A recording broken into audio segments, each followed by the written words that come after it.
Conte de celui qui partit pour apprendre la peur. Les frères Grimm. Un père avait deux fils. Le premier était réfléchi et intelligent. Il savait se tirer de toute aventure. Le cadet, en revanche, était sot, incapable de comprendre et d'apprendre.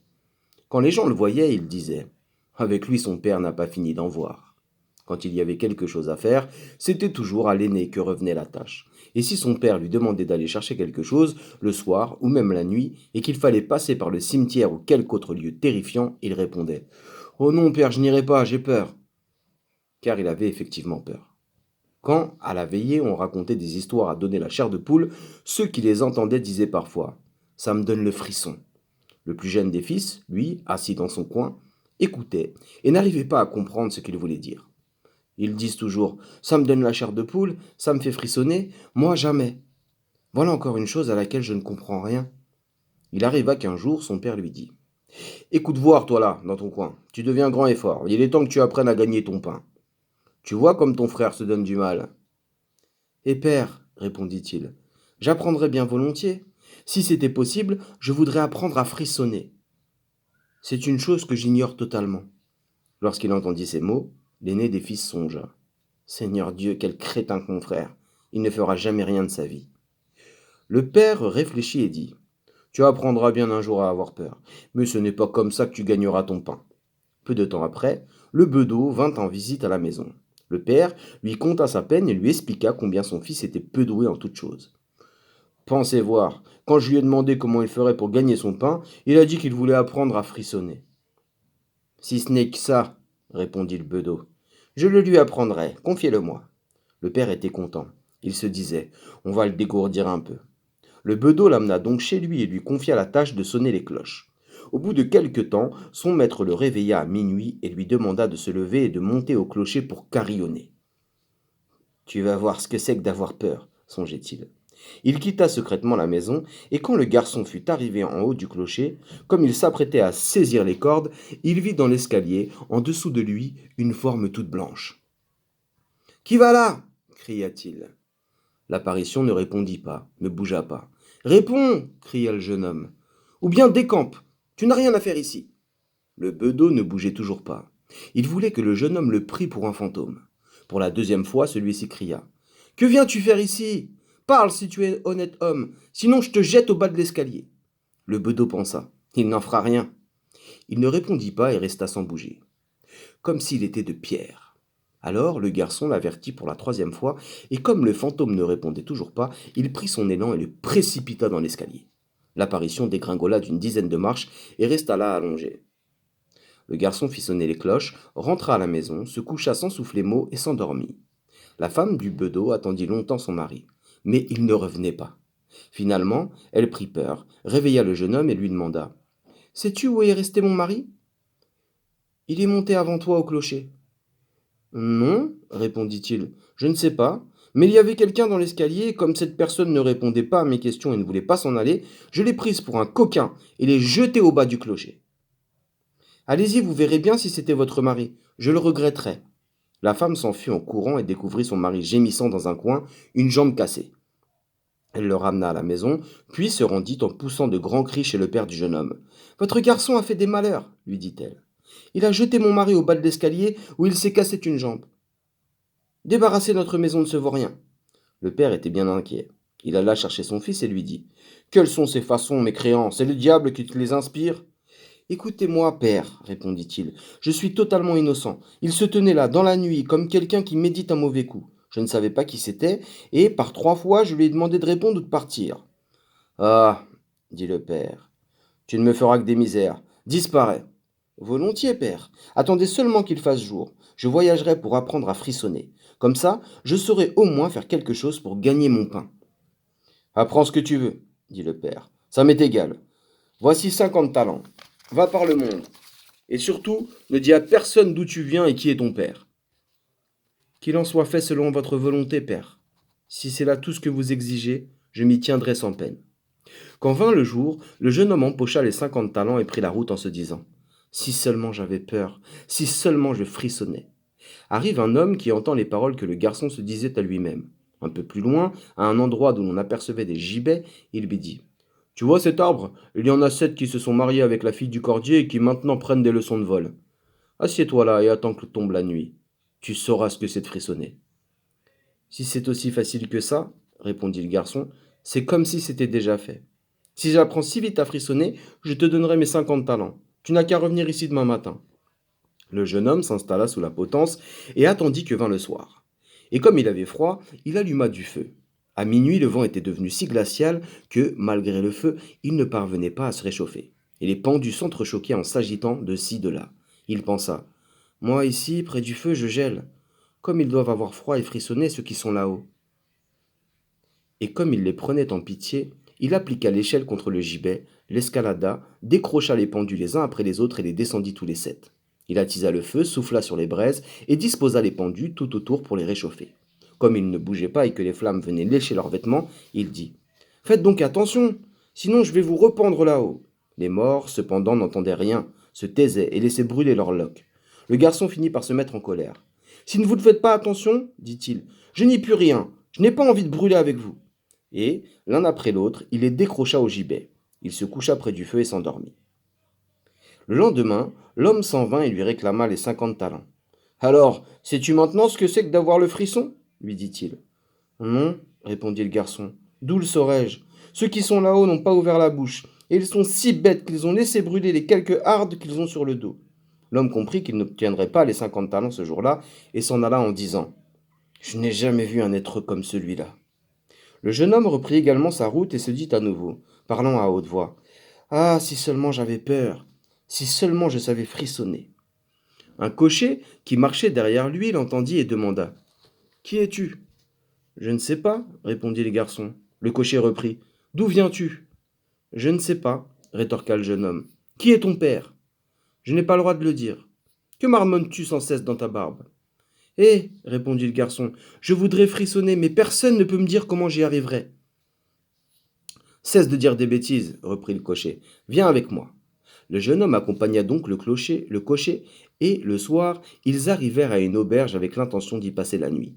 En entrant dans sa chambre, le garçon répéta à haute et intelligible voix. Si seulement j'avais peur, si seulement je savais frissonner. L'aubergiste l'entendit et dit en riant. Si vraiment ça te fait plaisir, tu en auras sûrement l'occasion chez moi. Tais-toi donc, dit sa femme. À être curieux, plus d'un a déjà perdu la vie et ce serait vraiment dommage pour ses jolis yeux s'il ne devait plus jamais voir la lumière du jour. Mais le garçon répondit. Même s'il fallait en arriver là, je veux apprendre à frissonner. C'est d'ailleurs pour ça que je voyage. Il ne laissa à l'aubergiste ni trêve ni repos jusqu'à ce qu'il lui dévoilât son secret. Non loin de là se trouvait un château maudit, dans lequel il pourrait certainement apprendre ce que c'était d'avoir peur, en y passant seulement 3 nuits. Le roi avait promis sa fille en mariage à qui tenterait l'expérience, et cette fille était la plus belle qu'on eût jamais vue sous le soleil.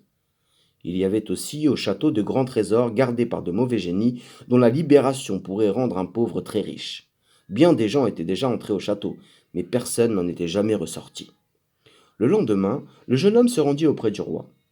Si vous le permettez, je voudrais bien passer 3 nuits dans le château. Le roi l'examina, et comme il lui plaisait, il répondit. Tu peux me demander 3 choses, mais aucune d'elles ne saurait être animée, et tu pourras les emporter avec toi au château.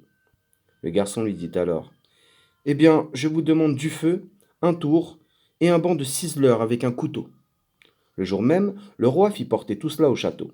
À la tombée de la nuit, le jeune homme s'y rendit, alluma un grand feu dans une chambre, installa le tabouret avec le couteau tout à côté, et s'assit sur le tour. Ah, si seulement je pouvais frissonner, dit-il. Mais ce n'est pas encore ici que je saurais ce que c'est. Vers minuit, il entreprit de ranimer son feu. Et comme il soufflait dessus, une voix retentit tout à coup dans un coin de la chambre. Oh, miaou, comme nous avons froid. Bande de fous, s'écria-t-il. Pourquoi hurlez-vous comme ça? Si vous avez froid, venez ici, asseyez-vous près du feu et réchauffez-vous. À peine eut-il prononcé ces paroles que 2 gros chats noirs, d'un bond formidable, sautèrent vers lui et s'installèrent de part et d'autre du garçon en le regardant d'un air sauvage avec leurs yeux de braise. Quelque temps après, s'étant réchauffés, ils dirent « Si nous jouions aux cartes, camarades !»« Pourquoi pas ?» répondit-il. « Mais montrez-moi d'abord vos pattes. » Les chats sortirent leurs griffes. « Oh là !» dit-il. « Que vos ongles sont longs, attendez, il faut d'abord que je vous les coupe. » Il les prit par la peau du dos, les posa sur l'étau et leur y coinça les pattes. « J'ai vu vos doigts, dit-il. J'en ai perdu l'envie de jouer aux cartes. Il les tua et les jeta par la fenêtre dans l'eau d'un étang. À peine s'en était-il ainsi débarrassé que de tous les coins et recoins sortirent des chats et des chiens, tous noirs, tirant des chaînes rougies au feu. Il y en avait tant et tant qu'ils ne pouvaient leur échapper.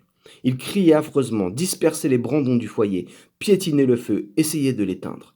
Tranquillement, le garçon les regarda faire un moment. Quand il en eut assez, il prit le couteau de ciseleur et dit « Déguerpissez, canaille !» Et il se mit à leur taper dessus. Une partie des assaillants s'enfuit. Il tua les autres et les jeta dans l'étang. Puis il revint auprès du feu, le ranima en soufflant sur les braises et se réchauffa. Bientôt, il sentit ses yeux se fermer et eut envie de dormir. Il regarda autour de lui et vit un grand lit dans un coin. Voilà ce qu'il me faut, dit-il, et il se coucha. Comme il allait s'endormir, le lit se mit de lui-même à se déplacer et à le promener par tout le château. Très bien, dit-il, plus vite. Le lit partit derechef comme si une demi-douzaine de chevaux y étaient attelés, passant les portes, montant et descendant les escaliers. Et tout à coup, il versa sans dessus-dessous, hop, et le garçon se retrouva par terre avec comme une montagne par-dessus lui. Il se débarrassa des couvertures et des oreillers, se faufila de dessous le lit et dit « Que ceux qui veulent se promener se promènent !» Et il se coucha auprès du feu et dormit jusqu'au matin. Le lendemain, le roi s'en vint au château. Quand il vit le garçon étendu sur le sol, il pensa que les fantômes l'avaient tué. Il murmura « Quel dommage pour un si bel homme !» Le garçon l'entendit, se leva et dit « Je n'en suis pas encore là !» Le roi s'étonna, se réjouit et lui demanda comment les choses s'étaient passées. Très bien, voilà une nuit découlée, les autres se passeront bien aussi. Quand il arriva chez l'aubergiste, celui-ci ouvrit de grands yeux. Je n'aurais jamais pensé, dit-il, que je te reverrais vivant. As-tu enfin appris à frissonner? Non, répondit-il, tout reste sans effet. Si seulement quelqu'un pouvait me dire comment faire. Pour la deuxième nuit, il se rendit à nouveau au château, s'assit auprès du feu et reprit sa vieille chanson. Ah, si seulement je pouvais frissonner. À minuit, on entendit des bruits étranges. D'abord doucement, puis toujours plus fort, puis après un court silence, un grand cri. Et la moitié d'un homme arriva par la cheminée et tomba devant lui. Oh là! Cria-t-il. Il en manque une moitié. Ça ne suffit pas comme ça. Le vacarme reprit. On tempêtait, on criait, et la seconde moitié tomba à son tour de la cheminée. Attends, dit le garçon, je vais d'abord ranimer le feu pour toi. Quand il l'eut fait, il regarda à nouveau autour de lui. Les deux moitiés s'étaient rassemblées, et un homme d'affreuse mine s'était assis à la place qu'occupait le jeune homme auparavant. Ce n'est pas ce que nous avions convenu, dit-il. Ce tour est à moi. L'homme voulut l'empêcher de s'y asseoir, mais il ne s'en laissa pas compter. Il le repoussa avec violence et reprit sa place. Beaucoup d'autres hommes se mirent alors à dégringoler de la cheminée les uns après les autres, et ils apportaient 9 tibias et 9 têtes de mort avec lesquelles ils se mirent à jouer aux quilles. Le garçon eut envie d'en faire autant. Dites, pourrais-je jouer aussi? Oui, si tu as de l'argent. J'en ai bien assez, répondit-il. Mais vos boules ne sont pas rondes. Il prit les têtes de mort, s'installa à son tour et en fit de vraies boules. Comme ça, elles rouleront mieux, dit-il. En avant, on va rire. Il joua et perdit un peu de son argent. Quand sonna 1 heure, tout avait disparu. Au matin, le roi vint au renseignement. Qu'était-il arrivé cette fois-ci demanda-t-il. J'ai joué aux quilles, répondit le garçon, et j'ai perdu quelques deniers. Tu n'as donc pas eu peur? Eh non, dit-il, je me suis amusé. Si seulement je savais frissonner. La troisième nuit, il s'assit à nouveau sur son tour et dit tristement. Si seulement je pouvais frissonner. Quand il commença à se faire tard, 6 hommes immenses entrèrent dans la pièce portant un cercueil. Hi hi hi, dit le garçon, voilà sûrement mon petit cousin qui est mort il y a quelques jours seulement. Du doigt, il fit signe au cercueil et s'écria. Viens, petit cousin, viens. Les hommes posèrent la bière sur le sol. Il s'en approcha et souleva le couvercle. Un mort y était allongé. Il lui toucha le visage. Il était froid comme de la glace. Attends, dit-il, je vais te réchauffer un peu. Il alla près du feu, s'y réchauffa la main et la posa sur la figure du mort. Mais celui-ci restait tout froid. Alors il le sortit du cercueil, s'assit près du feu et l'installa sur ses genoux en lui frictionnant les bras pour rétablir la circulation du sang. Comme cela ne servait à rien, il songea tout à coup qu'il suffit d'être deux dans un lit pour avoir chaud. Il porta le cadavre sur le lit, le recouvrit et s'allongea à ses côtés. Au bout d'un certain temps, le mort se réchauffa et commença à bouger. Tu vois, petit cousin, dit le jeune homme, ne t'ai-je pas bien réchauffé? Mais le mort alors se leva et s'écria. Maintenant je vais t'étrangler. De quoi? Dit le garçon. C'est comme ça que tu me remercies? Retourne au cercueil. Il le ceintura et le jeta dans la bière en renfermant le couvercle. Les 6 hommes arrivèrent alors et l'emportèrent. « Je ne réussis pas à frissonner, dit-il. Ce n'est décidément pas ici que je l'apprendrai. » À ce moment précis entrait un homme plus grand que tous les autres et qui avait une mine effrayante. Il était vieux et portait une longue barbe blanche. « Pauvre diable, lui dit-il, tu ne tarderas pas à savoir ce que c'est de frissonner. Tu vas mourir. » « Pas si vite, répondit le garçon. Pour que je meure, il faudrait d'abord que vous me teniez. Je finirai bien par t'avoir, dit le monstrueux bonhomme. Tout doux, ne te gonfle pas comme ça. Je suis aussi fort que toi, et même bien plus fort. C'est ce qu'on verra, dit le vieux. Si tu es plus fort que moi, je te laisserai partir. Viens, essayons. Il le conduisit par un sombre passage dans une forge, prit une hache et d'un seul coup enfonça une enclume dans le sol. Je ferai mieux, dit le jeune homme en s'approchant d'une autre enclume. Le vieux se plaça à côté de lui, laissant pendre sa barbe blanche. Le garçon prit la hache, fendit l'enclume d'un seul coup et y coinça la barbe du vieux. Et voilà, je te tiens, dit-il. À toi de mourir maintenant. Il saisit une barre de fer et se mit à rouer de coups le vieux jusqu'à ce que celui-ci éclata en lamentations et le supplia de s'arrêter en lui promettant 1000 trésors. Le jeune homme débloqua la hache et libéra le vieux qui le reconduisit au château et lui montra, dans une cave, 3 caisses pleines d'or. Il y en a une pour les pauvres, une pour le roi, et la 3e sera pour toi, lui dit-il. Sur quoi, une heure sonna, et le méchant esprit disparut. Le garçon se trouvait au milieu d'une profonde obscurité. Il faudra bien que je m'en sorte, dit-il. Il tâtonna autour de lui, retrouva le chemin de sa chambre et s'endormit auprès du feu. Au matin, le roi arriva et dit « Alors, as-tu appris à frissonner ?»« Non, répondit le garçon. Je ne sais toujours pas. J'ai vu mon cousin mort, et un homme barbu est venu qui m'a montré beaucoup d'or.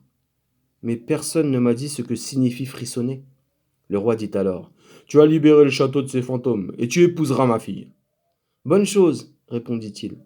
Mais je ne sais toujours pas frissonner. » On alla chercher l'or et les noces furent célébrées. Mais le jeune roi continuait à dire « Si seulement j'avais peur, si seulement je pouvais frissonner. » La reine finit par en être contrariée. Sa camériste dit « Je vais l'aider à frissonner. Je vais l'aider à frissonner. » Elle se rendit sur les bords du ruisseau qui coulait dans le jardin et se fit donner un plein seau de goujon. Durant la nuit, alors que son époux dormait, la princesse retira les couvertures et versa sur lui l'eau et les goujons, si bien que les petits poissons frétillaient tout autour de lui. Il s'éveilla et cria « Ah, comme je frissonne, chère femme! Ah oui, maintenant, je sais ce que c'est de frissonner. »